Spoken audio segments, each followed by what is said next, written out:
Hello. It's almost like we're actually there. Almost. Diatus, Mr. Gunn, welcome to the show. Oh, Thank you, I've everyone. learned all for kinds of voting cool, for interesting Mirna. things before the show. We can't show you. It's the things that It's the things you learn in ninth grade. Fugly. I had a different ninth grade than you, but okay. How is Oh, everybody? damn it, Mr. Gunn. I'll never get that out of my mind now. The vomit? Hey, you know what? We vomit the facts. We certainly do. We regurgitate like birds and we feed it to you. Yep. And you say, I give you images you don't want to think about. Right. I'm like a daddy bird. And you know, and then I give it to my It's a boy. Hey.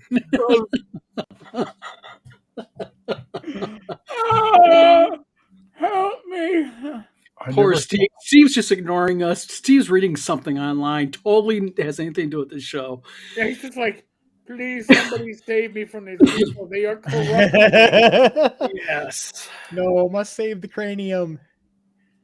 Well, tonight's show, we're going a little bit into OSR 5e, and it's based on a post I saw in John Scott's group, the AD&D group on Facebook. Mhm. A guy who is an OSR player was playing with a group of people who are normally 5e. And he ran them through, of all the modules, he ran them through Tomb of Horrors. Oh, my God. Oh, no. Yep. So he runs them through Tomb of Horrors, and he was puzzled because they did not have a good time. Aw. And that they did not understand some of the nuances of puzzle solving, waiting, and just don't jumping in. And you know, that's like giving a ninth grader a calculus test and saying, "Ride high, boy." And That's it's like, more like giving a postal employee a gun. let me highlight. That's standard issue. You didn't know that? No, Mr. Gunn, number one, what email did you send it to? Number two, because I didn't get any email. I got my email opened up right here, and I do not have an email from you, unless your last name isn't Gunn. It isn't Gun. I didn't I don't think know so. what it is, but it ain't Gun. I don't know. So it is currently in bind with a third party because of the issue with my shop, and been waiting on them forever. So once we get them, the ones that had not been delivered will be delivered. I hope I'm one of those. Oh, you've already got books. Quit it. No. I want the corrected books or book. Hey, you know what? I thought you edited those first books. No, I still got the ones that Mark sold at Gen Con. Oh, okay. Gotcha. I want something that I can actually find stuff in. You mean with an appendix? Yeah, or even more contents. Oh, you're needy, man. You're needy. Nobody needs an appendix, right? And besides, that's like an option. Yeah, well, I don't want to think it's like the 20s version of the. An appendix is extra. Yeah. Otherwise, it looks like now you don't want a gallbladder to go with it. I mean, what the hell? Yep. Well, right now it looks like the Gangbusters version of 1E DMG with where's page 75 again? Yep. The one that I did has a table of contents and an appendix. Wow, the deluxe version. Yep. Last goes real quick. Tomb of Horrors was my experience. Yeah. Got to pop that sphere of destruction cherry at some point. Damn right. And see, this is what I wanted to talk a little bit about was, one of the things that I found interesting about the guy's post was he was talking about how the players seem to have no clue really how to but basic on a functional basis even within the game. And Glenn, you're pretty much.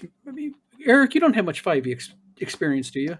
But I've got enough. Midfree Light for 2 5e groups, so I have experience coming from the OSR and dealing with 5e players.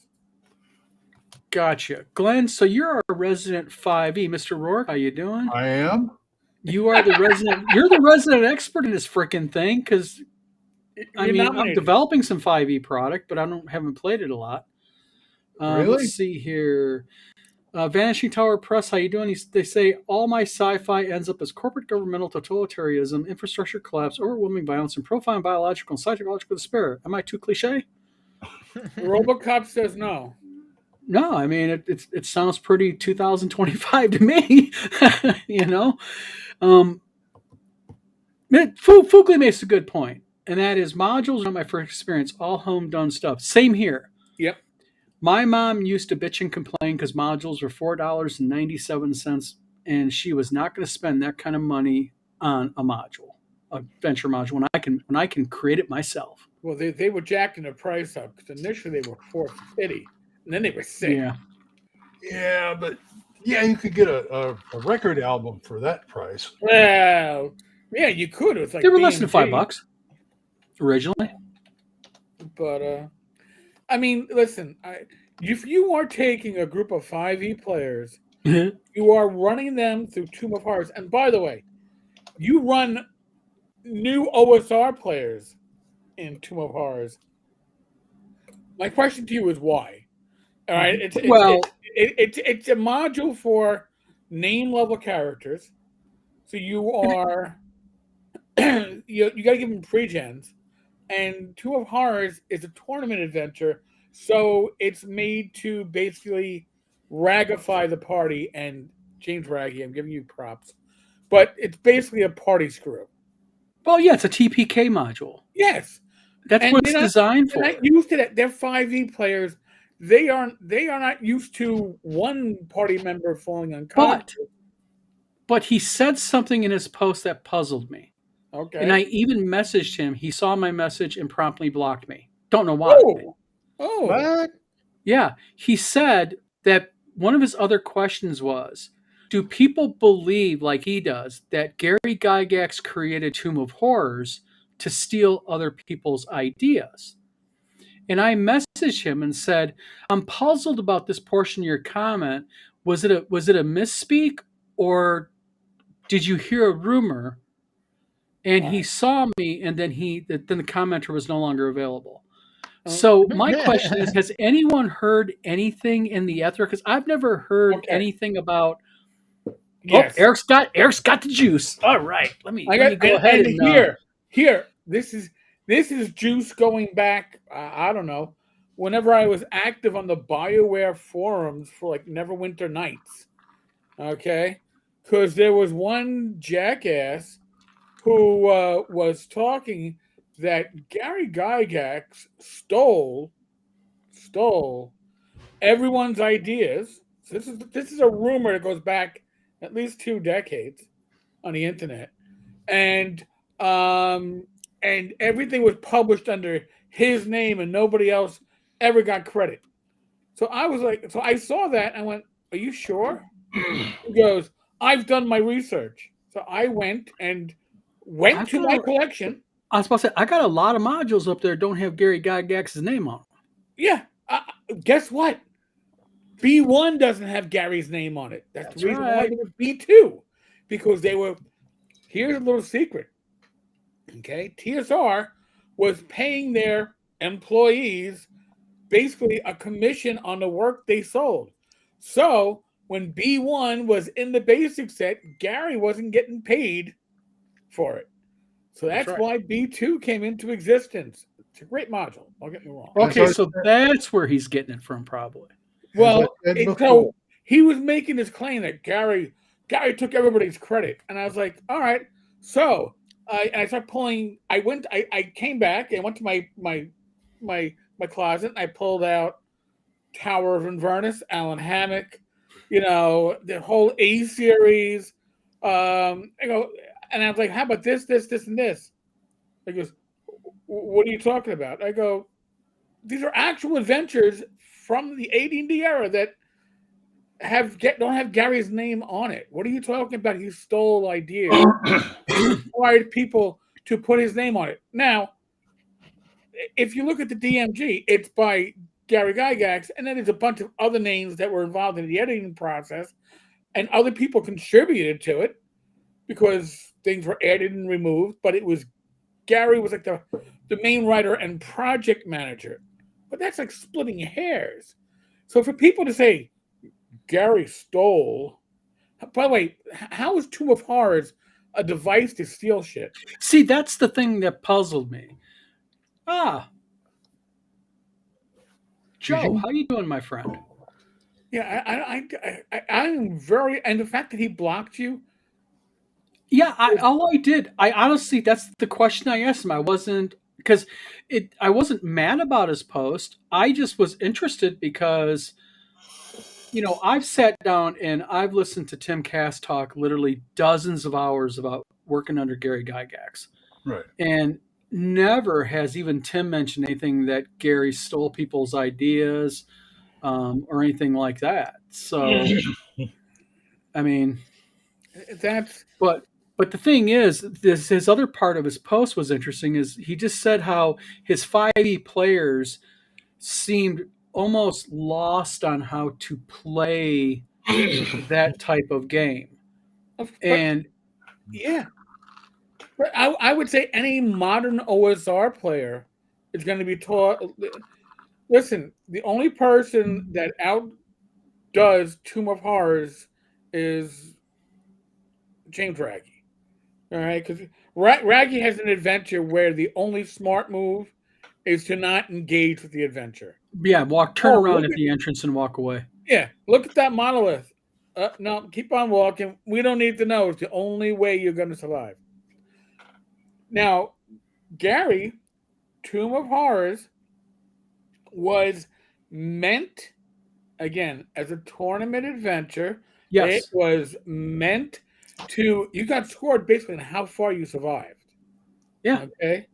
I mean, yeah, it was a TPK module. It's not the fact that I beat it. It's the fact that I made it farther than the other three guys in the party than they did. Now, why was it published for home play? Quite simply, one, they had all these great little handouts that I'm sure was like, oh, this is exciting. And two, they needed adventures. Most of the initial adventures were all tournament adventures because that was what they had available, and modules were free money and to a large extent. So that's why they recycled tournament adventures. That's one that probably should never have been put into campaign play. I used it. I will say I had run Monty Hall before that. I realized at that point that wow, I was a teen. Wow, this is really bad. How do I fix it? Oh, the devil face. Yes, Foogly. I had a player stick their head in there. They were wearing a crown of might. I allowed them to survive, but the crown was no longer on their head. The argument being, you can't destroy an artifact that way. I was like, it didn't get destroyed. It's just no longer on your head. So now, would you like to go back and then get it? Yeah, you want to reach in there and look for it maybe a little bit harder? Go ahead. But then here's the thing. Again, I've run Swords and Witchery Light sessions for 2 5e groups. One was a TotalCon, and it was a 5e home group. They had, 6 players plus one rando who signed up for it. But those 6 players played 5e at home, and they wanted to play D&D on hard level.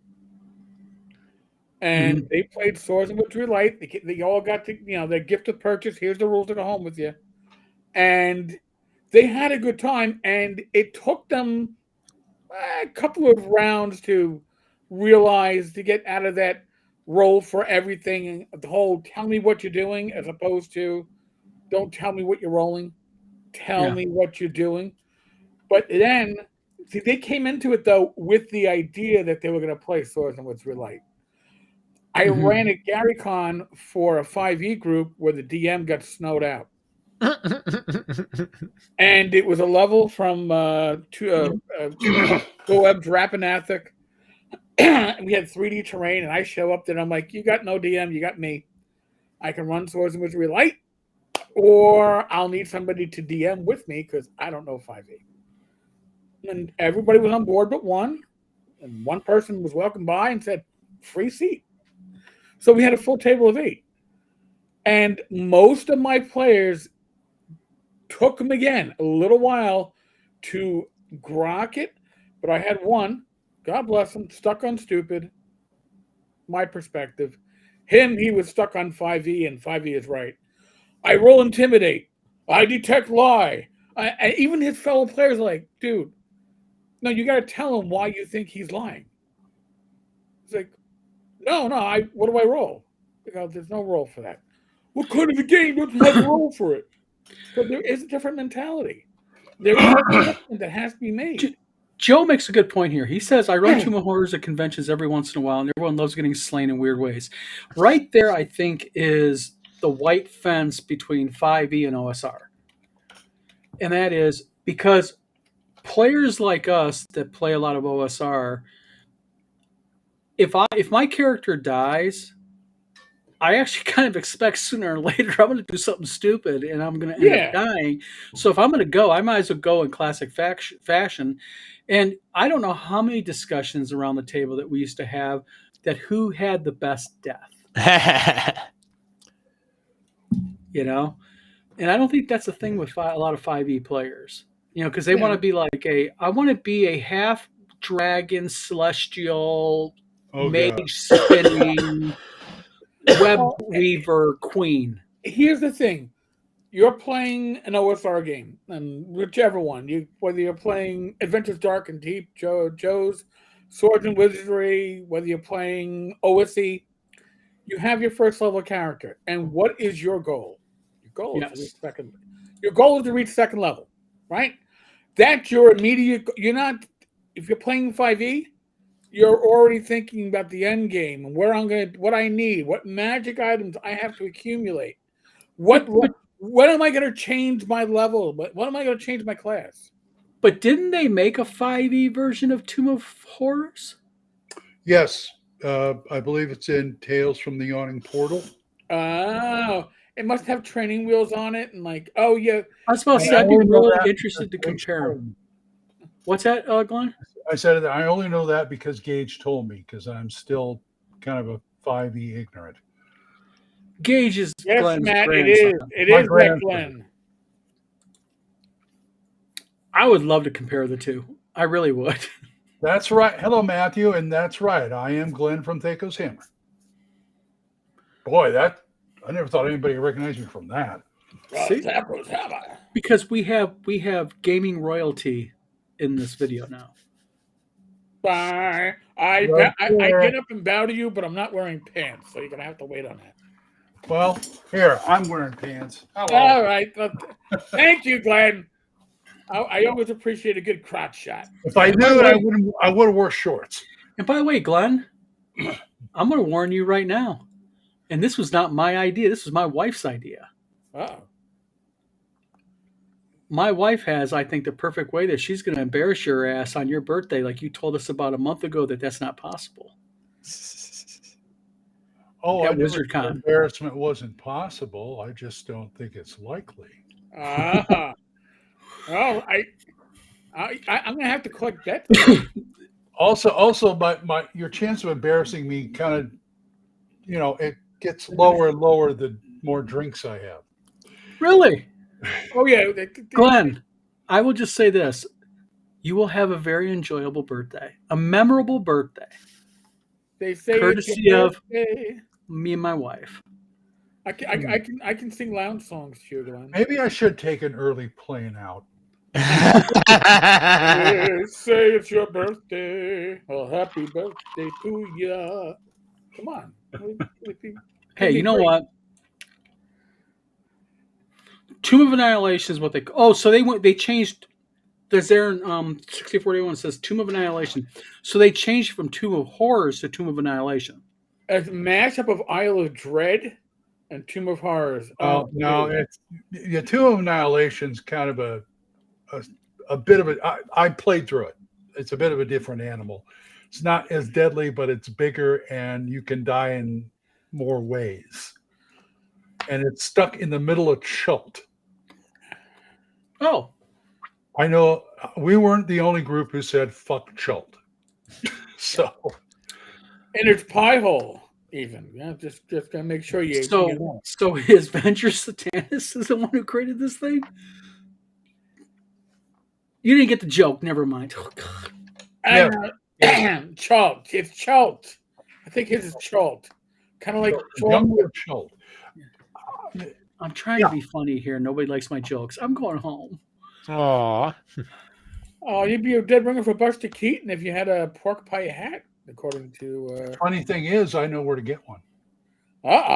Yes. No, I mean you can buy. No, I'm not talking about a pork pie hat. I'm talking about a Buster Keaton hat. There's actually a Buster Keaton, kind of like Sons of the Desert for Laurel and Hardy. They have a Buster Keaton club that sells them for an outrageous price. They start out at 60. Now they're 100. Glenn, this is my wife talking. Hi. No drinks needed. No drinks needed on this idea. She's right. I didn't say they were needed. No, you're gonna need them. You're gonna need them. Are always welcome. Yeah, they're always welcome. Oh, Don and I are probably going to be killing a bottle of rum each. No. I'll introduce you to Diplomatico. What's his name? Diplomatico rum. Oh, never heard of it. Wow. Okay. You will enjoy the experience. If Glenn wore it was funnier with the misspelling because it would sounded more like Arnold. Do it. No. Sorry. It's not a tumor. It's not a tumor. I love that. There's the jungle of Chult, and then there's Chult. Yeah. And nobody got my joke except a couple people. You got corrected, by the way. There's the jungles of. Yeah, I know. Chult. Yes, we need more cowbell. I'm trying to get through the comments, so. Good luck. Yes, Matt, please like and subscribe to Associated Channel. Many of us are good. That's all I'm saying. Yes, you will. I'm actually kind of surprised my wife thought about this one. Then again, she's got some pretty cool coworkers. Oh, wait. She crowdsourced this? Mm-hmm. Oh, my. Glenn, you had a bunch of women crowdsource this. That's all I'll say. Oh, my God. Glenn, just throw yourself for mercy right now. This is so screwed up. It's classic. I am definitely videotaping this.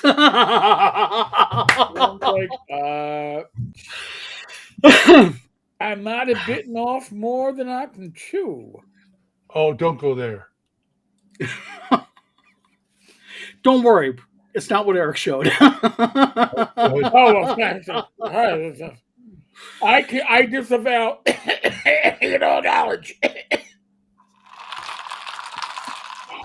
So this is my question. What is, I know we have some people very familiar with 5e modules.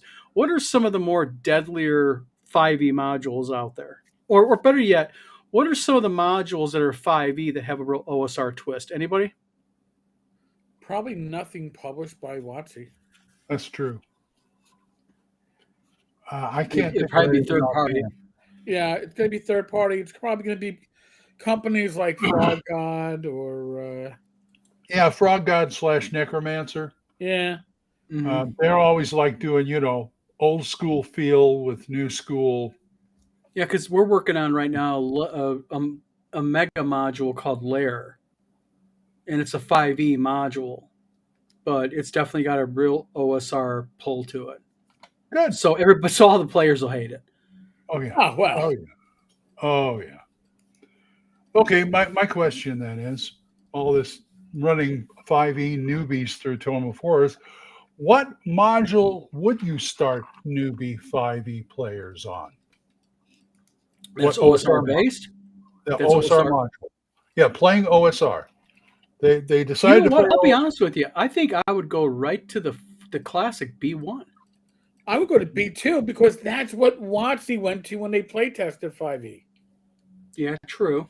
they knew what, and folks, for those who might not remember this, when D&D Next was first conceptualized, Monty Cook promised us that we could play your 0E character with your BX character, with your 1E, with your 3E, with your 4E, all at the same table, and it will all fit perfectly.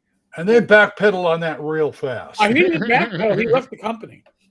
Yeah, I think he went gold. then everybody asks, they're going, no, not really. Yeah, kind of. So you can feel it. You could feel it. Actually, I would use X1, Isle of Dread. Isla Dread is. I mean, I'm sorry. I like Isla Dread. Isle of Dread would be, it's fun with a bunch of newbies who are trying to Yeah. learn the system. Yeah, I think Isla Dread is a really good module. In fact, remember I always wanted to do like a RPG. I was going to do it for Savage Worlds. I was going to base it on DuckTales. Guess which module I decided to rip off for that? X1. Isle of Dread. X1. Isle of Dread. I looked at it, I go, I can make this into DuckTales. This would be easy. You can sound like it's actually on my bookshelf right next to me. A couple of them have been reprints, reimaginings. Yeah, Joe, thank you. I remember all that nonsense about cross compatibility. I also remember B2 being the D&D Next sample dungeon. Ran it a few times. Yeah, no, it's listen. You use a classic like that because it simply works.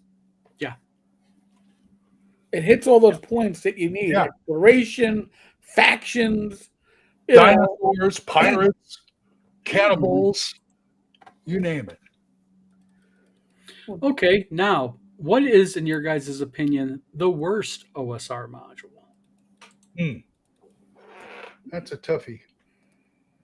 I know a couple of dull ones, but I'm thinking of Castle Caldwell and Beyond.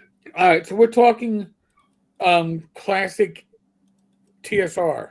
Yes. I will stick with Castle Greyhawk can suck my left. That thing. Yes, the one that I spent good. And by the way, even when you're like upper teen, young 20, you don't got a lot of money, and you see that they came out with Castle Greyhawk. Oh my God! And it's like what WG7. It's like it's part of the world, and then you pick it up and you open it up, and listen, it had a lot of that classic art from the guy who did a lot of Paranoia art, which I can remember his name right now. But here's the thing: it is such a shitty parody of an adventure that it just shits on the legacy, and that's what they meant. Fine. They threw the name on there because it was Greyhawk. Right, but the thing is, you suckered people to buy this piece of shit. If you wanted, like today, that's something that you would distribute by like free PDF. We're going to shit on our founder because he's gone, and you can enjoy it. But they wouldn't be shaking people down for money. The fact that people paid for it, in retrospect, I was too much of a fanboy. I should have walked away from TSR at that point because they shat on the community with that book. And that was the Forest Oracle. That's, I mean, what about Greyhawk Ruins? That wasn't bad. I mean, it wasn't Castle Greyhawk bad. Matthew Archibald says worst gargoyles. You got Terrible Trouble at Trigador. Forest Oracle. Terrible Trouble. I ran that like twice. It was okay. To me, Terrible Trouble was okay. A good base, good module. I mean, it's just something you kill on if you don't got something else to do. Right. It's not a classic. It's not one that you go, oh yay, we're gonna play Terrible Trouble at Trigador. But Forest Oracle. I only come across a PDF. I don't know how that happened. And it's pretty miserable. This isn't really a worst module, but I have never cared for the two Alice modules, Dungeon Land and Beyond the Magic Mirror. Yep. Yeah, they It's suck. basically Alice in Wonderland through the Looking Glass. Yep. That's what it was. It was based And I on. read through it. I'm going, no, I can't. See, maybe it's because I like the books too much, but I read it and I go, well, that was a nice read, but I never run this. This is a surprising one. Dragonlance? Well, yeah, 'cause they're railroads.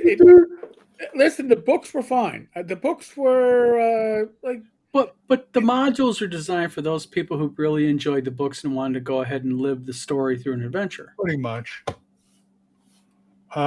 There's also, what about the ones that were based on the Avatar trilogy?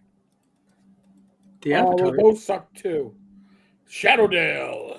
Yeah. Oh, Shadowdale. Oh my God. I like the books. I like the Right. novels. But Here's how we're gonna ham fist you. Go from 1E to 2E. Hey. Yeah, no, thank you. Steve, This is Beowulf. what's your worst? I don't have one I can think of. Bless you. But you didn't run much D&D when you were younger, Steve. You did your homebrew world. Yeah, didn't you? we had our own homebrew that my high school friends and I came up with. So that was the one we played primarily. Yes. Okay, well, homebrew's good. Mhm. Well, you don't have bad homebrew. No, it was fun. It just took a while to teach people that were new to it how it actually worked. Mm-hmm. Yeah. Let me make this public. But that's par for the course if you've got a homebrew world you're working with. Yes. Mm-hmm. Let me pull that. There. Yeah, and I think most of that was just the fact of, it started out as let's do our own thing because we don't like all of this stuff over here, and then we just kept bolting crap onto it all the way through its life, and by the time we got to the end, it was this Frankenstein monster. It was a blast to play. But it was Joe just the Lawyer's campaign. Okay, yeah. It's just we just keep bolting stuff on, and eventually somebody new comes in and goes, "What the heck is this conglomeration?" Here, read the house rules. Yeah. Okay. You need a magnifying glass because the font got really small because we couldn't go past 20 pages. Joe, are you talking about the original? Oh, no, never mind. Not Temple of Emily. Return to Temple of Emily. I misread it. Return. Okay. Nope. I get that now. I was about to say, because I thought Temple of Elemental Evil was actually damn good. But you're talking about the Return. I ran it like 2 or 3 times with like different groups, and I had a lot of fun doing it. But you have to get player buy-in too to the idea that you're going to be here for a while. Some players, Joe the Lawyer, they can't handle the mega dungeons. Yep. Well, that's their pref. I mean, I don't like big dungeons. Period. All my dungeons, I try to keep it like say 12 rooms at the most. So yeah. Really? Yeah. So you're not a mega dungeon guy at all. Well, You're not a macro dungeon? really. Micro dungeon. I'm more say 10 or 12 rooms. That's almost like you just maybe ran into like a tomb or some ruins or something. Well, that's what I love about Barrow Maze, because you can cut it up and whatever. Yeah, you can not only cut that up, but it's got that great how to create your own barrow appendix in the back, where you can just roll some dice and just here's a barrow you haven't been in. Yep, that kind of thing. I think my group, when we played Barrow Maze with Labyrinth Lord a long time ago, I think I don't think we ever got into the Barrow Maze proper. We were spent most of our time barrows on the surface. Excuse me. You sound like my cat. So hack up a hairball next. No. She's just got allergies. I was like, oh my God, last 2 days, poor girl. Mr. Gooden, you hope you have a good Thanksgiving also. Yeah. Have a good Thanksgiving. I know I won't. Diana says, I need a 430-page rewrite of 5e to make it worth playing. Good luck with that. I actually, like with 5e, if you take the basic rules, the ones that they put out when they were like, oh, you don't want an OGO, you don't need an SRD, you're looking to play for free, so we have these basic rules that you can have.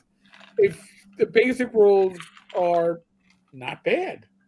They're not bloated. They're usable. Well, Um, the problem I think with 5e is they discovered something that they can put out 3 or 4 player handbooks, 4 or 5 dungeon masters guides, 10 or 12. They basically microed everything out. oh yeah, Instead well, of, They did that with like third edition and Yeah. also. All of a sudden there's a player handbook 2 or a Yeah. GM's guide 2. So Yeah. what the hell? I mean, and look how that's the problem that I have with this modern spin on gaming, because it's almost like, they don't give you everything you need, right? I mean, they give you the basics, and I get the marketing strategy, but I think they hurt themselves at the end. Because when you go to like the RPG marketplace and such, and on Facebook run by Ed Lazor, a lot of 5e's being sold, yeah. and it's just like, but Well, when 5e first came out, I noticed that like within 6 months, I was finding them used at half price books. yes. And I looked at it, I go, they're learning. Mhm. Well, Matthew Archibald says something. He says, "Is 5e really that bad? Can it be saved by an engaging DM?" The the problem that you have is that I believe 5e is so player centric rule wise and ability and skill wise, is that players they can far easier move around a creative DM. Well, he does have a point though, because I do believe that can be saved by an. I mean, my Monday game is all 5e now, and we spent 2 years. Either we did Curse of Strahd and Tomb of Annihilation, and I was having a ball because my friend Carlos is a good GM. oh Mhm. yeah, and you need to have knowledge of the rules. Now, I'm going to make an argument here.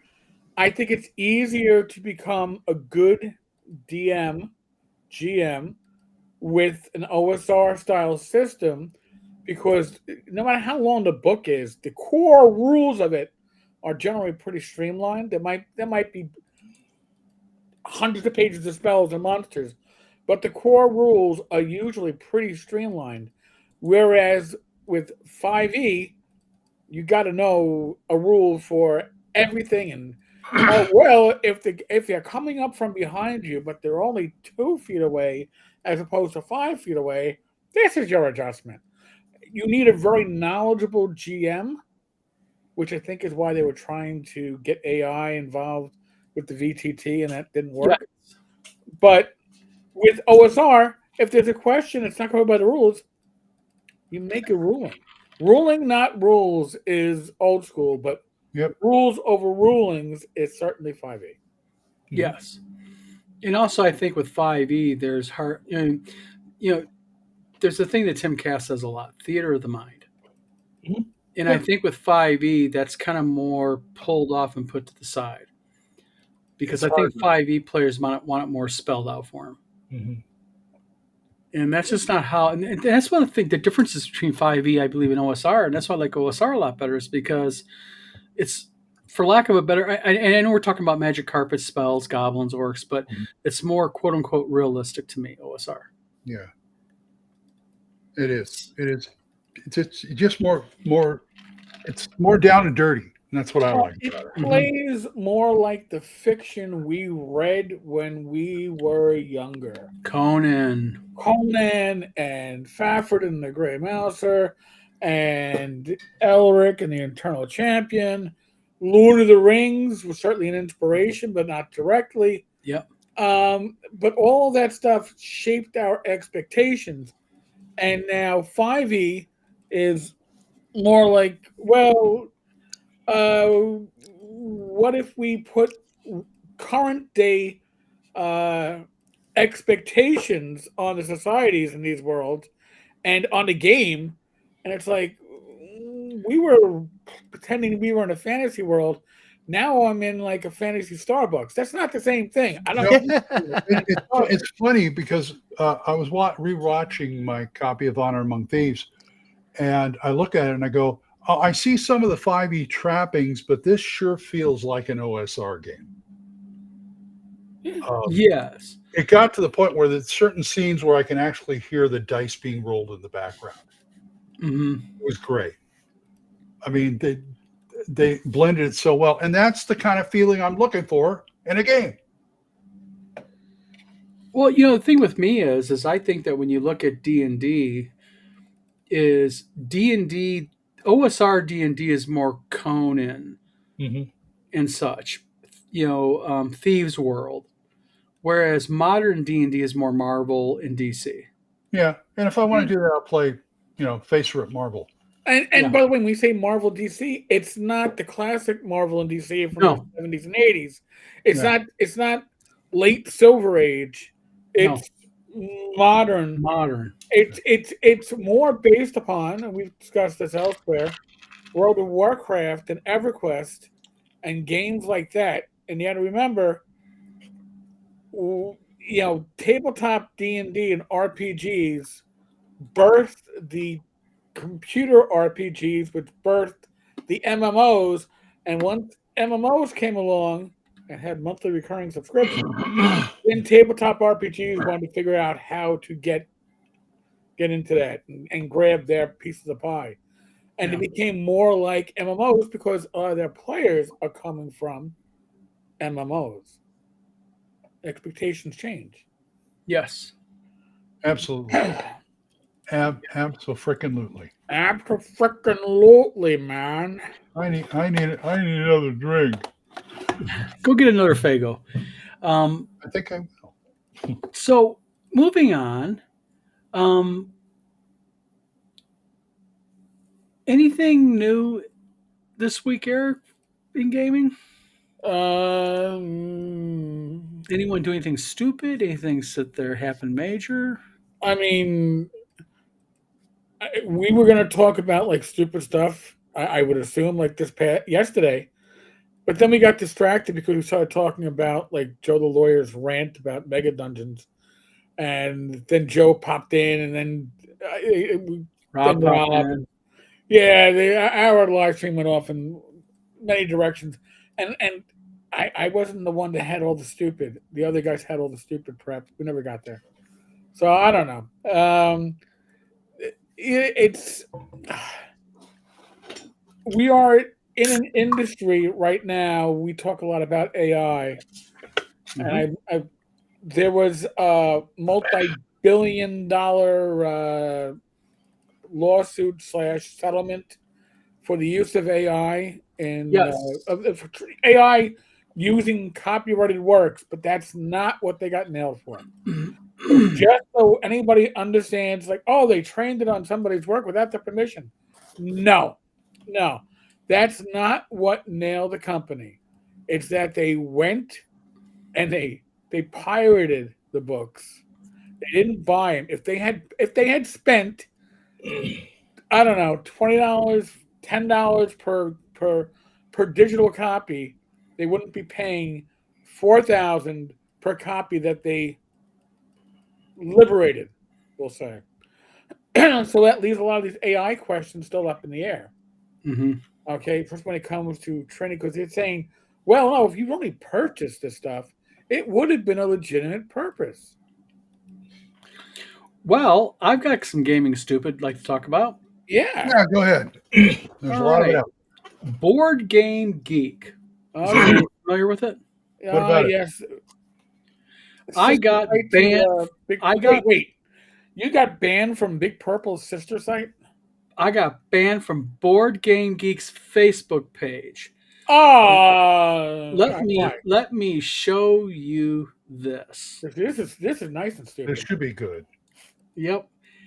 A lady by the name of Jessica Savannah, it's public, that's why I posted it, posted this. Attention designers and artists. And I had the audacity to disagree with this. So I got my ass banned, basically. She says, I just think everyone should take a moment to consider the question, what is your visual shorthand for cruelty? She's talking about game design. And then followed up with a critical and who taught you that?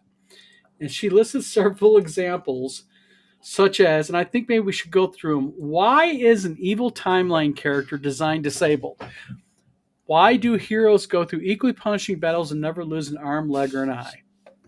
I debate that, but Right. I mean, Well, I did debate it.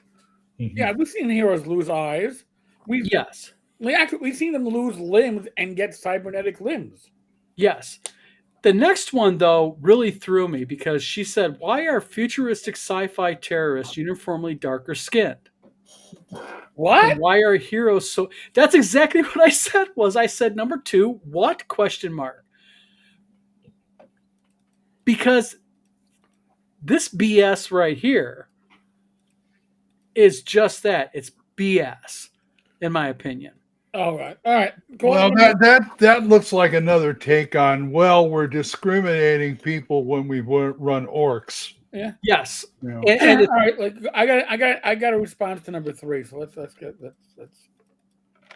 I'm in my fighting stance. Come on. Why is the greedy boss fat and why are the heroes skinny? Here's the thing. First off, the heroes are skinny because they're heroes. They got to be healthy and athletic. And I, as somebody who is not healthy and athletic, let me tell you, I ain't gonna be no daily hero going out and doing shit because I am not in good enough shape. Why is the greedy boss fat? Well, what is greed? It's one of the 7 deadly sins. excess. Right? What is another of those 7 deadly sins? Gluttony.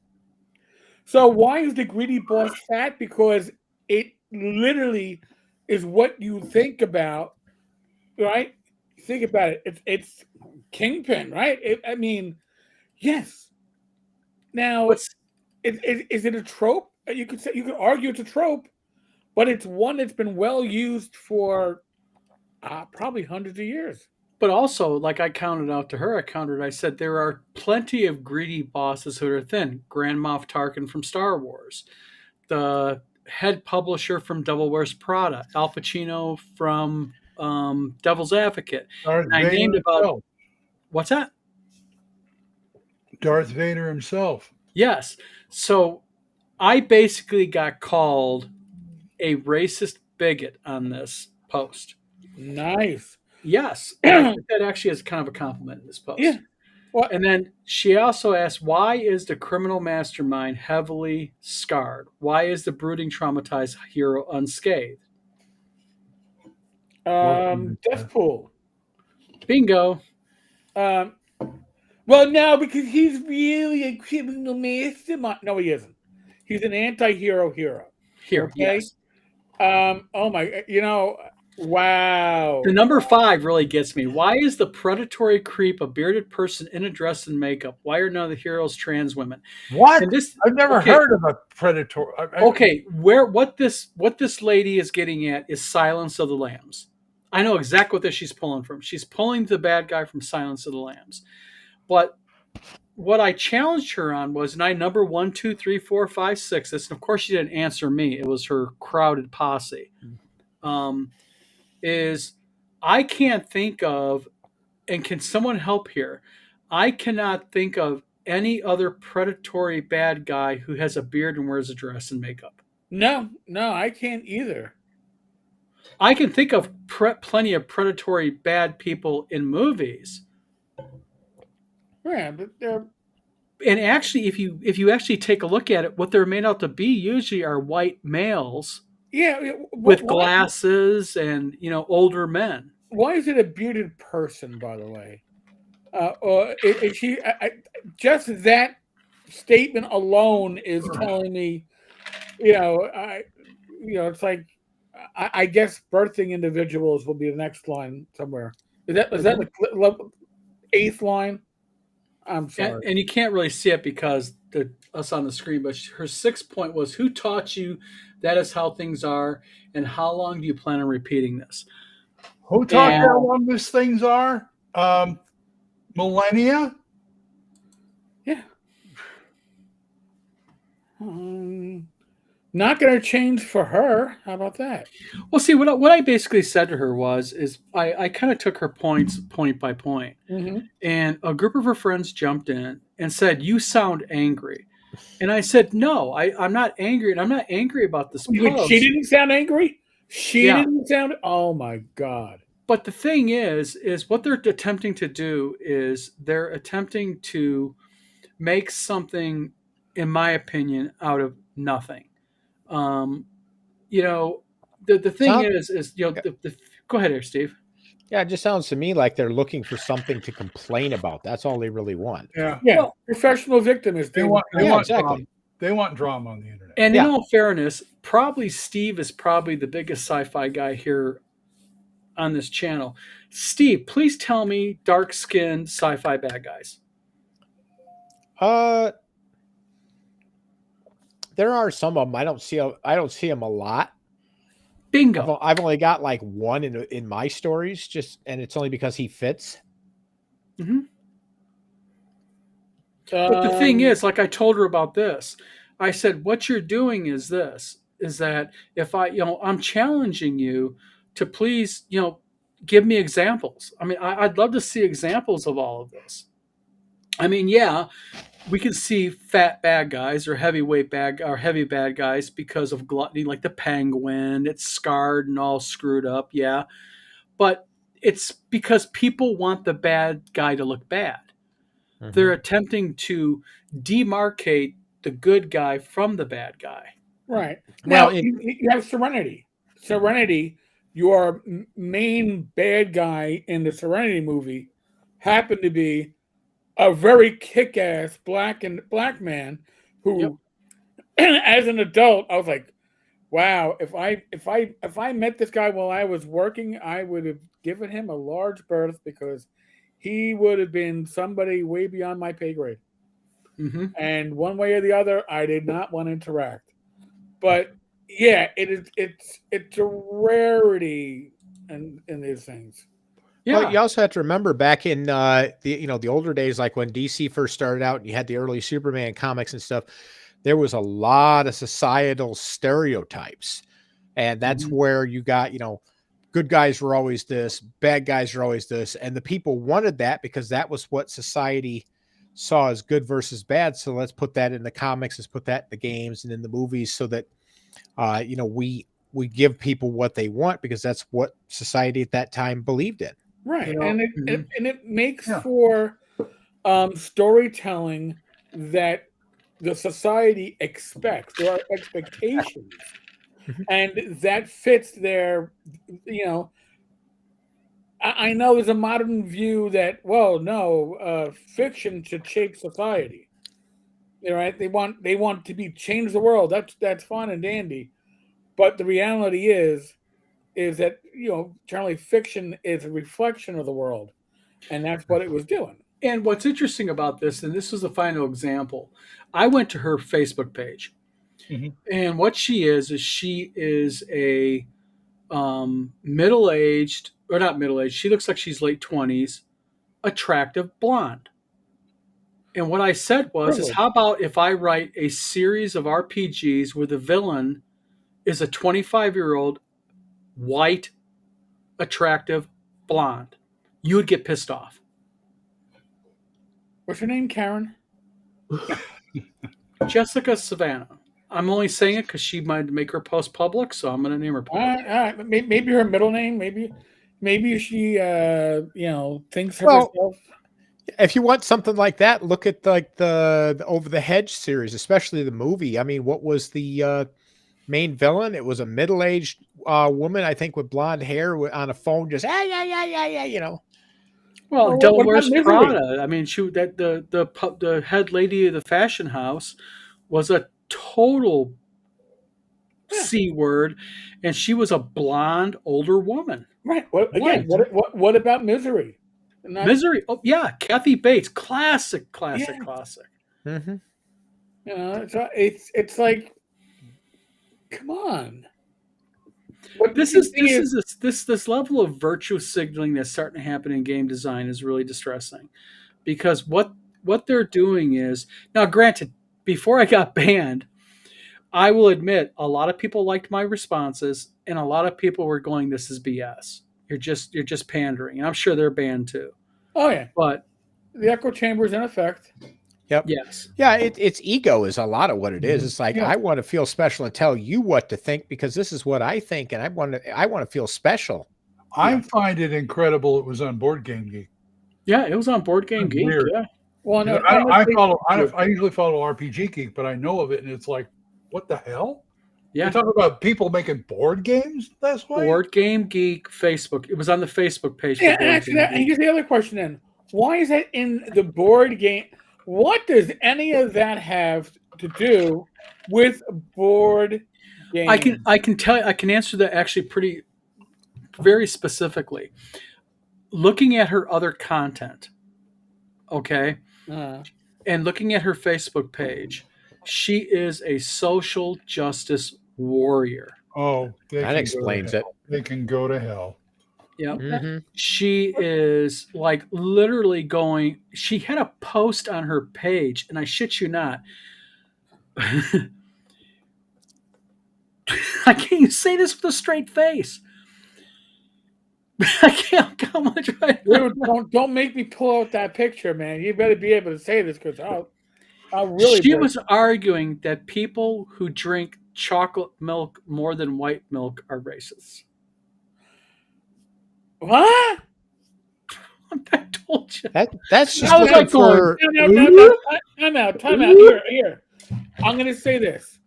All right. And now I haven't had a glass of milk. I put it in my tea, but I don't have a glass of milk in ages. Unless I had chocolate cake. But chocolate milk always tasted better than white milk. Also, if you drink more chocolate milk, I can almost guarantee you're going to be fatter. If you drink a lot of milk, you're going to be fat. It's pure calories. It's a pure lot more fat. sugar in chocolate milk too. Yeah, plus sugar. So I mean, but wouldn't it be the opposite? Aren't you, by drinking chocolate milk as a white older male, you're propagating and holding up then the chocolate by showing deference to it? Yeah, I don't. Maybe I gotta have the Yoo-hoo. I didn't have know the this. Yoo-hoo because it's not real. If I have the Yoo-hoo and it's not real, we're good. David says milk was branded racist in the UK. Wow. I can. Was it? Yeah. I grew up outside of Leeds in the UK as a child. The UK is definitely. I have a lot of UK friends on my page. I got to ask Richard Spreckley and a few other people, Adam Halford and Bob Lewington, about that. It does the body good. Oh man, bunch of racist. It doesn't come from brown cows, Fogley. That's a myth. Sorry, hey, how do you know that's a myth? Do you know how they make milk? Yeah. I gotta ask my wife. My wife grew up on a cattle farm. They get these. My wife's the daughter of a dairyman. So yeah, my wife's family raised beef. So they get these udders, and then they get these other udders. They get all these udders together. Yep. And then the udder fry it. Well, that's just an utter disgrace. That's right. Sorry. We're just all udders of the conversation.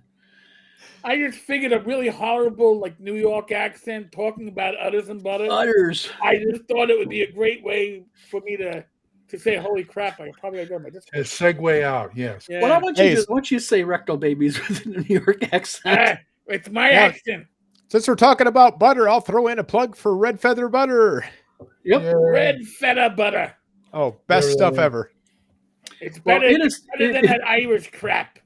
It is 9:00, and we're going to leave on a high note because Eric has to leave because he has to get to his. We're high. I got to make a potty break before I go to Discord. So Dave, wait for me. Eric, thank you for your learned OSR. Let's not go that far. Glenn, thank you for coming on tonight. Hey, Steve, thank you, sir.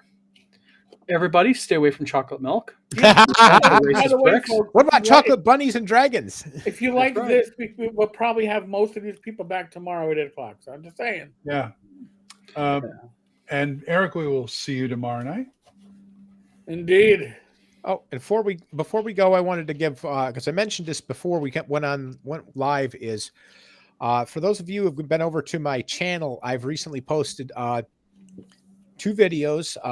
One's a comedy short about dungeon, basically looting the heck out of a dungeon using a cleaning guy.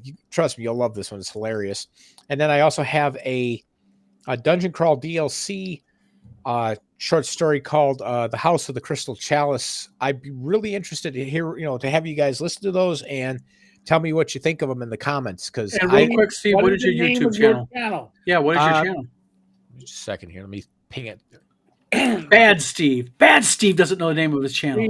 Steve, it's like The way YouTube does it, it's hard to remember it. So not the random letters. I hear you. You can. There, I'll just DM it to you. Oh God. Okay, We want the audience to know. We don't care. Yes, well, I have Don post it, so. Hold on a minute. He's gonna make me do this the hard way. Yep, always. That's my MO.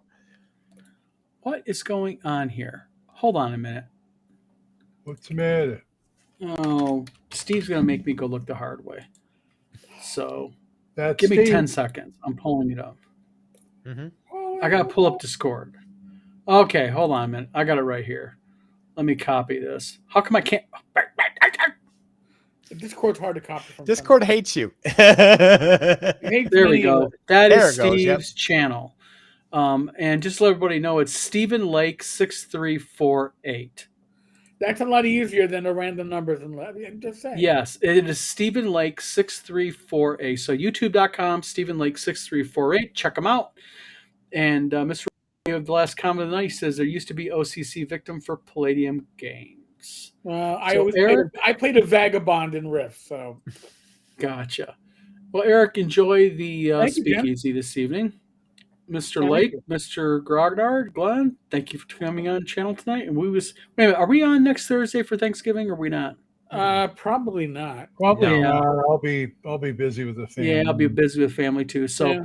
everybody have a good Thanksgiving next week and That's right. or next Thursday, unless you think it's somehow racist and pro whatever. In that case, go Those enjoy your turkeys McDonald's. hate you. I'm I'm not having- doing turkey this year, but they hate you. Boy, Oh, this was a 2 Fago night. It was rough. Oh my God, Glenn cranked out 2 Fagels in one night. 2 so- Fagos. All right, everybody. I'm gonna. I All was right, gonna folks. say something. All I was right. gonna say something, but I probably shouldn't. All right. Everybody have a good Thanksgiving. Eric, have a good night. Glenn, Glenn, Steve. At least Later, it wasn't everybody. a- at Everybody least in it wasn't chat, a buck thanks. baby day. That's all I'm gonna say. And